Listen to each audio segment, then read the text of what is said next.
Bonjour à toi! J'ai la joie de t'accueillir dans cet épisode 0 du podcast Libère ta conscience. Je m'appelle Delphine Sabatier, je suis hypnopraticienne et énergéticienne depuis 2019 et pour cet épisode, j'ai eu envie d'ouvrir la porte à une canalisation libre. C'est l'esprit, la conscience de la planète Mercure qui s'est présenté. Mercure est, à notre connaissance, la plus petite planète tellurique de notre système solaire et celle la plus proche du Soleil. Cette proximité avec cet astre la soumet à des variations de température extrêmes et des rayonnements intenses qui rendent la vie telle que nous la connaissons impossible. En astrologie, Mercure est associé aux différents aspects de la communication, de l'expression et de l'apprentissage. Rattachée à notre mental, elle est souvent accusée de nous causer du stress et de l'anxiété. Pourtant, c'est également elle qui supervise nos habiletés sociales, nos facultés d'adaptation, notre curiosité intellectuelle et qui imprime un mouvement de soi vers l'extérieur, de sorte à ce que nous ne restions pas centrés et repliés sur nous-mêmes. En quelque sorte, Mercure est l'élan primitif qui nous pousse à l'exploration, la découverte et l'apprentissage. Son influence est une invitation à la connaissance et à la compréhension de soi, de l'autre et du monde. Elle favorise le processus d'individuation nécessaire à l'expérimentation de la nature humaine dans toute sa dualité. Selon son placement dans notre carte du ciel, elle informe sur nos potentiels, nos talents ou nos talons d'Achille en matière de communication et de relations. Dans ses ombres, toujours en astrologie, Mercure est décrite comme pouvant induire de la nervosité, des tendances à la tricherie, au mensonge ou encore à la malhonnêteté. Dans la mythologie romaine, Mercure est rattaché à la communication en tant que messager des dieux. C'est également le dieu du commerce qui veille sur les marchands et leurs voyages. Avant de te partager la canalisation que j'ai reçue en me connectant avec la conscience de cette planète, je dois te prévenir que son message te paraîtra peut-être un peu déstabilisant. La canalisation des messages des consciences des astres est quelque chose de tout nouveau et tout récent pour moi, et te transmettre ce que je reçois est encore assez inconfortable. D'ailleurs, n'hésite pas à me dire ce que ce message te fait ressentir en commentaire si tu m'écoutes sur YouTube. Je suis très curieuse de savoir comment tu le reçois. C'est parti. Tout d'abord, je vous remercie d'ouvrir ce canal. Nous, ce que vous appelez les astres et les planètes, sommes plutôt perçus dans votre psyché comme des sortes de gros rochers inertes ou bien considérés du point de vue de nos influences énergétiques.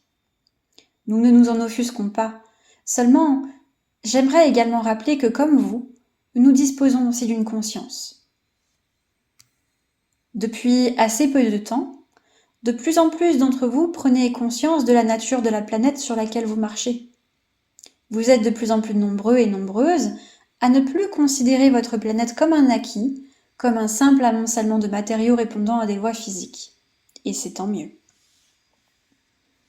Vous êtes de plus en plus à vous souvenir que cette Terre possède une âme, une conscience, et que vous co-créez avec elle la suite de cette histoire du vivant.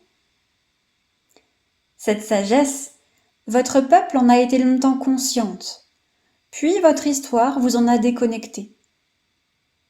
Vous avez été séparés de la conscience de votre place et de votre rôle dans l'interconnexion de tout ce qui existe.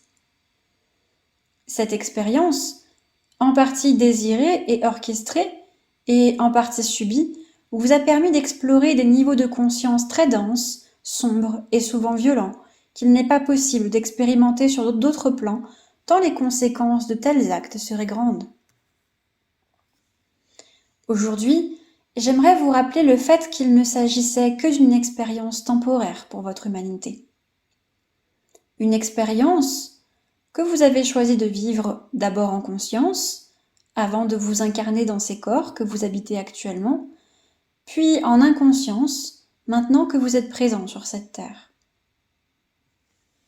Nous, les astres, les planètes, les étoiles de votre système solaire, avons participé et facilité ces mises en scène collectivement choisies grâce à nos influences énergétiques. Cette expérience qui a été la vôtre, celle de vos âmes et de votre terre, est arrivée à son terme. Aussi, les fréquences énergétiques que vous recevez désormais de notre part ont pour but de vous aider à vous rappeler que vous n'êtes pas les personnages atrophiés de ces bas niveaux de conscience avec lesquels vous vous êtes confondus.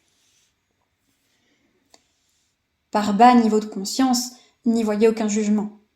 Entendez-le simplement comme un état de conscience restreinte, propre à ces dimensions, en comparaison avec d'autres dimensions, d'autres espaces, où l'ouverture de conscience se fait plus facile et plus grande.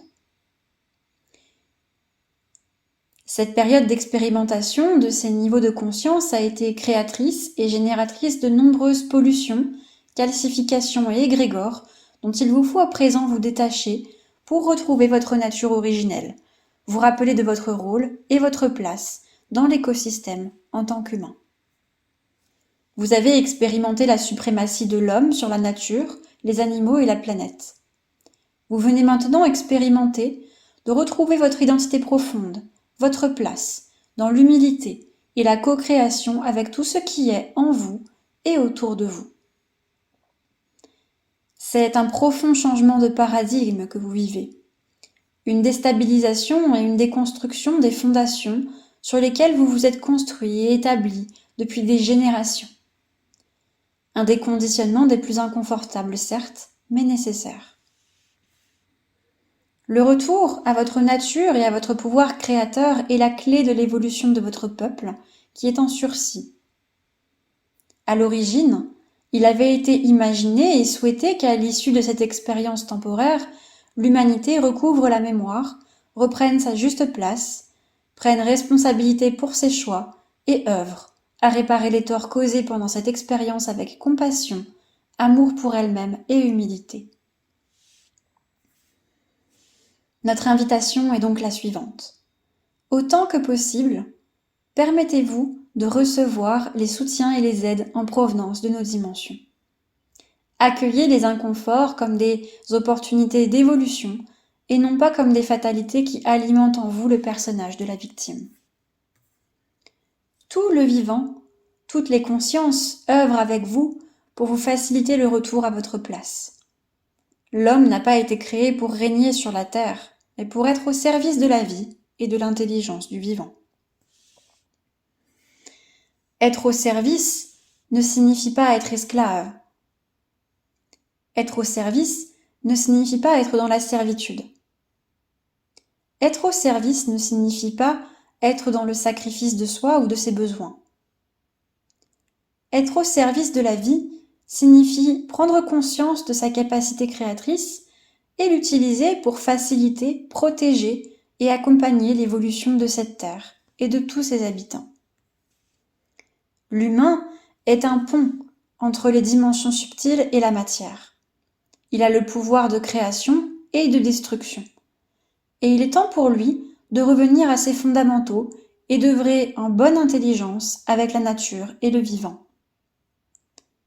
En tant que détenteur de ses pouvoirs de création et de destruction, l'humain est aussi porteur d'une responsabilité, celle d'être conscient des tenants et des aboutissants de ses actes et de ses choix. Bien sûr, mon message n'est pas une invitation à la culpabilité ni à l'expiation. La culpabilité vous maintient dans le passé, et l'injonction d'expiation est une forme d'autodestruction qui n'a pour seul but que de vous garder sous contrôle par d'autres êtres aux intentions involutives. Humains de la Terre, vous n'êtes pas seuls. Nous sommes avec vous, que vous nous voyiez ou non, que vous nous perceviez ou non, nous vous soutenons dans ce retour à vos origines. Vous êtes de plus en plus à connecter avec nous, avec ceux qui vous soutiennent, avec les astres, avec ceux que vous appelez vos guides, vos ancêtres, les animaux, les plantes, les minéraux, les lieux et les maîtres ascensionnés. Nous sommes heureux de connecter de nouveau en conscience avec vous. C'est une première partie du chemin. La suite dépendra de ce que vous déciderez en application de votre libre arbitre, de faire des sagesses que nous vous aidons à vous remémorer, avec tout notre amour et toute notre confiance. Voilà pour le message de la conscience de Mercure ce jour. J'ai été très touchée personnellement par ce message que je trouve à la fois beau, puissant et aussi un peu inconfortable. Ça me permet de mettre de la lumière sur des espaces où je fonctionne encore à partir de mes conditionnements, de voir là où je peux développer encore plus de compassion envers moi-même, notamment lors du passage de l'invitation à ne pas tomber dans le piège de la culpabilité, qui est quelque chose, je pense que j'ai ressenti un peu instantanément à l'écoute de ce message. Mais j'aime aussi beaucoup cette phrase qui dit que là où il y a de la culpabilité, il ne peut pas y avoir d'amour. C'est vraiment un rappel qui me permet de me recentrer, de revenir dans mon cœur et de me déconnecter de cette fréquence de la culpabilité. N'hésitez pas à me dire, vous, si cette phrase, elle vous aide ou si vous en avez d'autres pour sortir de ce piège de la culpabilité. Et toi, quelle prise de conscience, réaction, émotion, inconfort ou réflexion ce message vient-il t'apporter ? Au plaisir de te lire, je te souhaite une lumineuse journée, soirée, nuit, selon le moment auquel tu te connectes à cet espace. Et je te dis à très vite pour un nouvel épisode.